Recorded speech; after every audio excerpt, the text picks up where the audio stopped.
Bismillahirrahmanirrahim.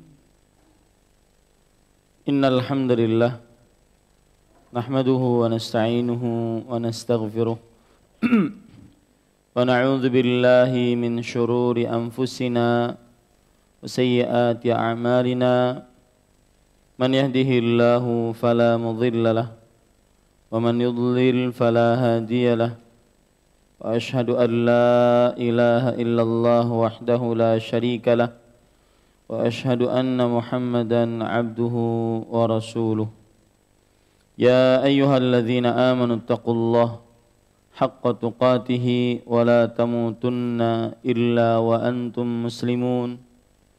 Ya ayyuhan nasu taqu rabbakumul ladzi khalaqakum min nafsin wahidah wa khalaqa minha zawjaha وبث منهما رجالا كثيرا ونساء واتقوا الله الذي تساءلون به والأرحام إن الله كان عليكم رقيبا.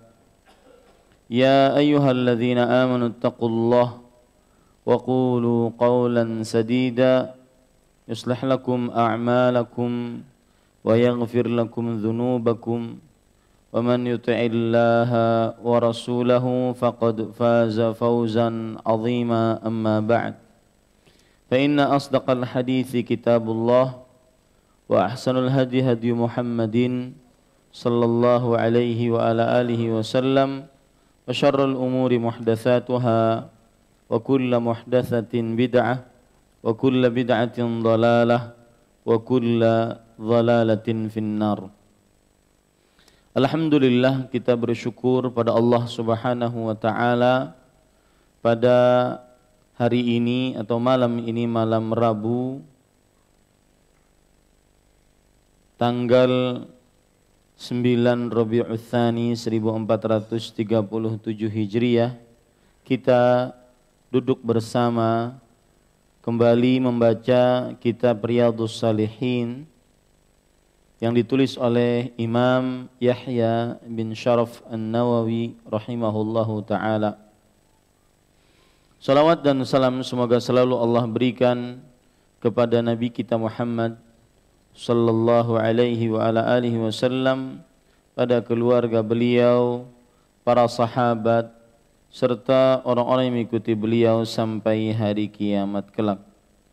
Dengan nama-nama Allah yang husna dan sifat-sifat yang ulia, saya berdoa, Allahumma a'inna ala zikrika wa syukrika wa husni ibadatik. Wahai Allah, tolonglah kami untuk selalu berzikir kepadamu, bersyukur atas nikmat-nikmatmu, dan beribadah yang baik kepadamu. Amin ya rabbal alamin. Bapak Ibu saudara-saudari yang dimuliakan oleh Allah Subhanahu wa ta'ala, kita pada kitab Riyadhus Shalihin masih membaca hadis-hadis yang berkaitan dengan Kitabu Adabin Naum, kitab adab-adab tidur. Dan kita sudah sampai kepada hadis yang ke-817. Kita sekarang membaca hadis yang ke-818. 818. Ya, sekarang 818. Ya, kita sekarang membaca hadis yang ke-818. Saya baca hadisnya. Wa an Ya'ish ibnu Tifkhata al-Ghifari radhiyallahu anhu qala qala abi bainama ana muttaji'un fil masjidi ala batni idza rajulun yuharrikuni birijlihi faqala inna hadhihi dhi'jatun yubghidhuha Allahu qala fanadhartu فإذا رسول الله صلى الله عليه وعلى آله وسلم رواه أبو داود بإسناد صحيح. dari Ya'ish ibn Tifkhah al-Ghifari radhiyallahu anhu. Beliau berkata, bapakku berkata. Beliau berkata, bapakku berkata, ketika aku berbaring di masjid di atas perutku, itu tengkurap. Ketika itu ada seseorang menggerak-gerakkanku dengan kakinya. Menggerak-gerakkanku dengan kakinya. Lalu ia berkata, sesungguhnya tidur model ini dimurkai oleh Allah. Lalu Tifkhah al-Ghifari berkata, maka aku lihat orang tersebut. Ternyata beliau adalah Rasulullah sallallahu alaihi wa ala alihi wasallam. Hadis riwayat Abu Daud dengan sanad yang sahih. Para ikhwah yang dirahmati oleh Allah Subhanahu wa taala, poin yang pertama dari hadis ini adalah yaitu Ya'ish bin Tifkhah al-Ghifari. Ya'ish bin Tifkhah al-Ghifari. Di sini Ya'ish ini adalah seorang yang tidak dikenal, dalam artian tidak dikenal kedudukannya. Dia seorang perawi yang bagaimana? Apakah dia seorang yang perawi yang terpercaya, adil? Ya'ish ini tidak dikenal. Dalam bahasa ilmu kaidah hadisnya majhul, tidak dikenal. Kemudian para ikhwah, bapak ibu, saudara-saudari yang dimuliakan oleh Allah Subhanahu wa taala. Dan yang kedua, Ya'ish bin Tifkhah ini jadi tidak dikenal. Makanya ulama melemahkan hadis ini. Tetapi karena ada penguatnya, maka hadisnya menjadi sahih li ghairihi. Sahih karena ada penguatnya. Kalau dia sendirian, hadisnya lemah. Ya, disebabkan karena Ya'ish tadi. Ya'ish, ini nama orang, Ya'ish. Dia lemah. Kenapa? Karena tidak dikenal. Ini yang pertama. Kemudian, poin yang kedua, makna dari hadis ini. Tifkhah al-Ghifari radhiyallahu anhu berkata, ketika aku tidur di masjid, ini adalah Masjid Nabawi, ala batni, di atas perutku, berarti tengkurap. Tidurnya dengan cara tengkurap. Idza rajulun, ternyata ada seseorang yuharrikuni, menggerak-gerakkanku. Maksudnya menggerak-gerakkanku dengan kakinya. Apa maksudnya? Yaitu menyenggol dengan kaki, bukan dengan tangan, dengan kaki menyenggolnya. Lalu orang tersebut berkata, sesungguhnya tidur model seperti ini dimurkai oleh Allah, yaitu tidur dengan cara tengkurap, itu dimurkai Allah Subhanahu wa taala. Lalu aku melihat yang menggerak-gerakkanku dengan kakinya tadi, ternyata dia adalah Rasulullah sallallahu alaihi wasallam. Insyaallah hadisnya mudah dipahami. Dan sekali lagi, hadis ini riwayat Imam Abu Daud, Ibnu Majah, Imam Ahmad, kemudian Imam Tirmidzi, dan Imam Ibnu Hibban, dan Hakim. Dan hadisnya sahih li ghairihi. Sahih. Karena apa? Karena ada pembantunya. Kalau dia sendirian, maka tidak sahih. Taib. Bapak ibu saudara-saudari yang dimuliakan oleh Allah, sebelum kita ambil poin ketiga, yaitu hukum dan pelajaran dari hadis ini, saya ingin menyebutkan hadis-hadis yang lain yang menunjukkan dimakruhkannya tidur dengan cara tengkurap. Yaitu di antara hadisnya adalah hadis riwayat Imam At-Tirmidzi. Nabi Muhammad sallallahu alaihi wasallam bersabda, "An Abi Hurairah radhiyallahu anhu qala." Abu Hurairah radhiyallahu anhu berkata, tidak ada dalam buku kita. Saya bacakan dari hadis yang lain. Ra'a Rasulullah sallallahu alaihi wasallam rajulan muttaji'an. Nabi Muhammad sallallahu alaihi wasallam melihat orang sedang tidur ala batnihi, dalam keadaan tengkurap. Faqala, maka beliau berkata, "Inna hadhihi dhi'jatun la yuhibbuha Allah." Sesungguhnya ini adalah cara tidur yang tidak dicintai Allah. Nah, kalau dalam riwayat Imam Abu Dawud tadi dimurkai Allah. Kalau ini tidak dicintai Allah. Ya, hampir-hampir sama. Tidak dimurkai sama dengan tidak dicintai oleh Allah Subhanahu wa taala. Dimurkai sama dengan tidak dicintai Allah Subhanahu wa taala. Hadis yang lain riwayat Imam Ibnu Majah dari Abu Dzar radhiyallahu anhu. Yaitu beliau bercerita, "Marrabi an-nabiy sallallahu alaihi wasallam wa ana muttaji'un ala batni." Rasulullah sallallahu alaihi wasallam melewatiku. Waktu itu aku sedang tidur dalam keadaan tengkurap. Jadi Abu Dzar sendiri yang melakukannya.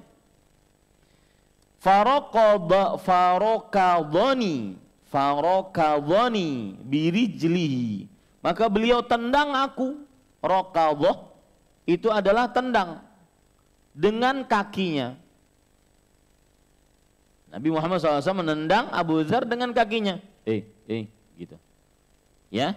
Faqal, ya Junaidib, wahai Junaidib. Abu Dzar namanya siapa? Jundub bin Junadah. Wahai Junaidib. Nah, ini menunjukkan bahwa boleh kalau seandainya ada orang bernama Jundub dipanggil dengan nama yang lembut, Junaidib, dihaluskan namanya. Ya, dihaluskan namanya. Seperti Anas menjadi Unais, Abdullah menjadi Ubaid, boleh panggilannya. Utuh, Utay, boleh toh? Ya. Anang, Unaing, boleh itu. Ya. Ini para ikhwan yang dirahmati oleh Allah, itu namanya lagi menyayangi orangnya. Junaidib, ya Junaidib, innama hadhihi dhi'jatu ahlin nar. Wahai Junaidib, ini cara tidurnya penghuni neraka. Wah, berat kan? Pertama tidak dicintai Allah, yang kedua dimurkai Allah, yang ketiga neraka. Tetapi kenapa hukumnya makruh disebutkan oleh para ulama, bukan haram? Apa? Siapa yang masih ingat? Kenapa hukumnya makruh bukan haram? Karena berkaitan dengan adab. Setiap hadis, kaidah sudah kita sebutkan, setiap hadis yang berkaitan dengan adab, apabila terdapat terdapat ancaman dan tidak dalam bentuk pengharaman, hanya berderajat apa? Makruh. Apabila ada perintah dan bukan kewajiban, maka berderajat apa? Hanya dianjurkan, istihbab. Setiap dalam bab apa? Adab. Setiap bab dalam bab adab. Maka para ikhwah yang dirahmati oleh Allah Subhanahu wa taala, kalau ada orang berkata, "Ustadz, saya tidak bisa tidur kecuali dengan tengkurap."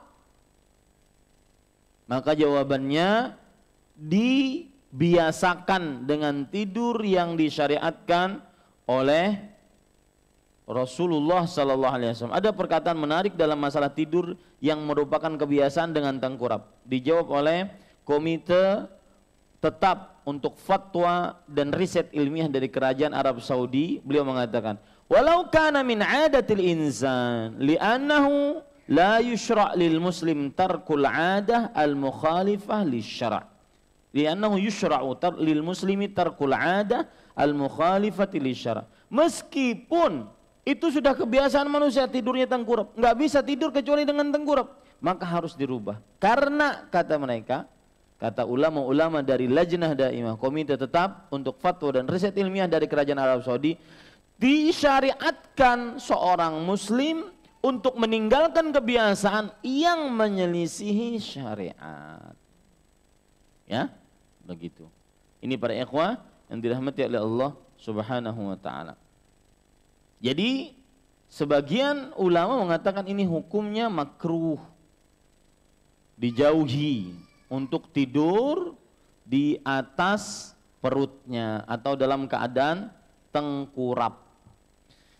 Para ikhwah yang dirahmati oleh Allah Subhanahu wa taala, ada penjelasan menarik lainnya dari yang disebutkan oleh Syekh Imam Muhammad ibn Salih al-Utsaimin rahimahullah, yaitu bahwa boleh menegur orang yang sedang tidur seperti itu dengan kaki dan itu tidak menunjukkan kesombongan. Boleh menegur seperti itu dengan kaki dan itu tidak menunjukkan kepada kesombongan, karena kesombongan ada di dalam apa? Di dalam hati. Ini para ikhwah dirahmati oleh Allah Subhanahu wa taala. Tetapi jika kita menggerak-gerakkan orang dengan kaki, menegur orang dengan kaki, itu menimbulkan kesombongan dalam hati, maka jangan dilakukan. Ya, jangan dilakukan.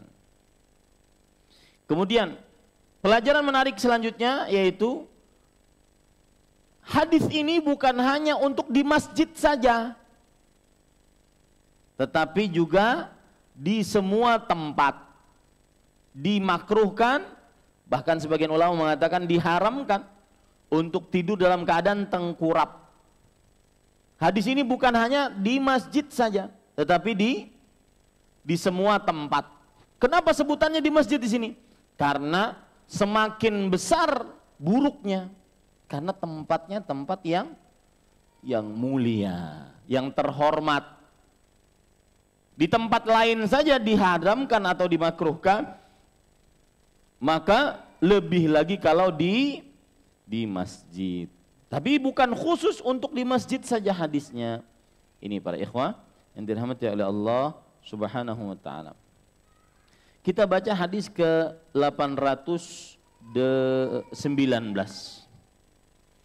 Wa an Abi Hurairah radhiyallahu anhu an Rasulillah sallallahu alaihi wa ala alihi wasallam qala man qa'ada maq'adan lam yadhkurillaha ta'ala fihi kanat alaihi min Allah ta'ala tiratun wa man ittaja'a mawja'an la yadhkurullaha ta'ala fihi kanat alaihi min Allah tiratun.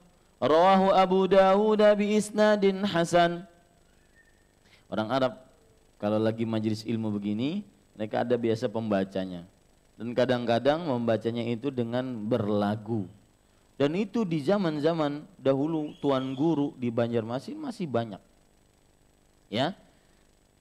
Maka itu adalah sesuatu yang diperbolehkan untuk menghilangkan apa? Bosan, ngantuk. Ya. Itu diperbolehkan untuk menghilangkan rasa capek, bosan dan semisalnya. Dari Abu Hurairah radhiyallahu anhu, Rasulullah sallallahu alaihi wasallam bersabda, barang siapa yang duduk dalam sebuah duduk, ia tidak menyebut nama Allah di dalamnya, maka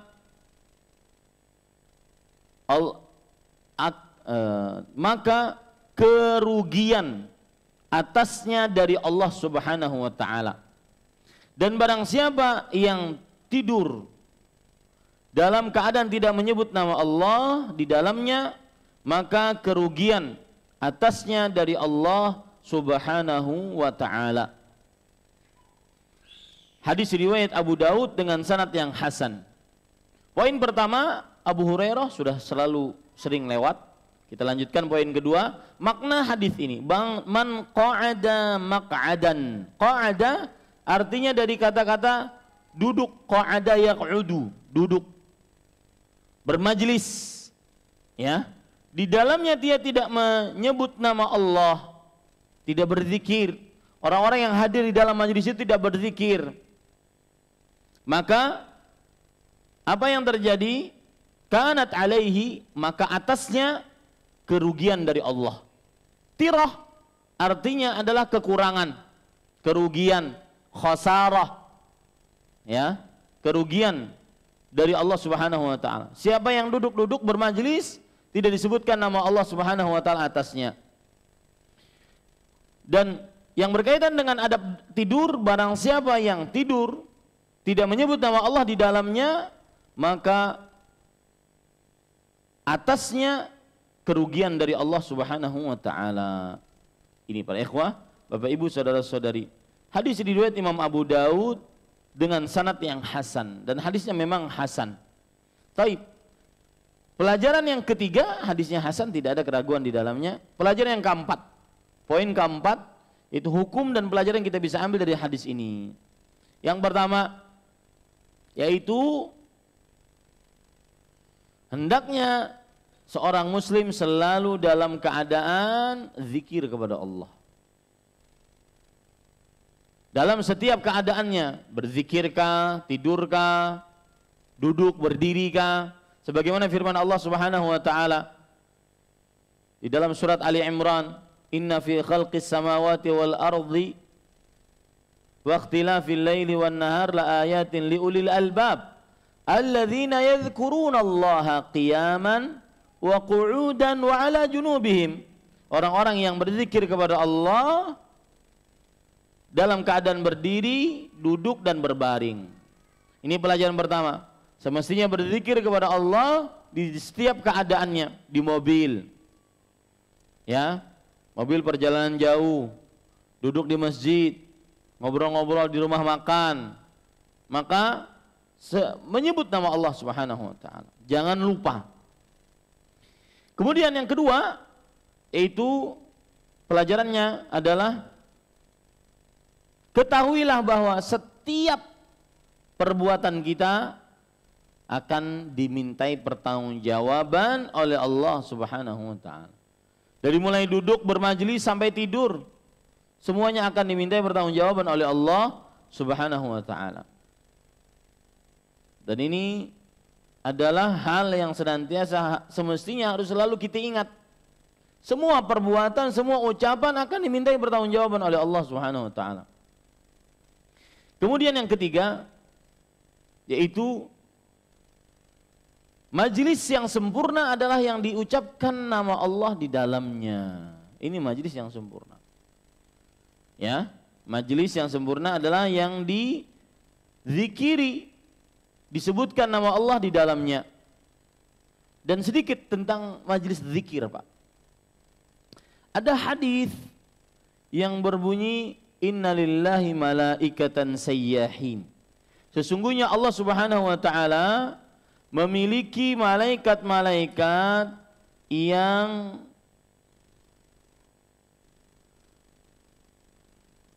bertebaran di muka bumi. Ini sedikit berbicara tentang zikir ya Pak. Sesungguhnya Allah Subhanahu wa taala memiliki malaikat-malaikat yang bertebaran di bumi. Kemudian fa idza wajadu aqwaman yadhkurunallaha tanadaw halummu ila bughiyatikum.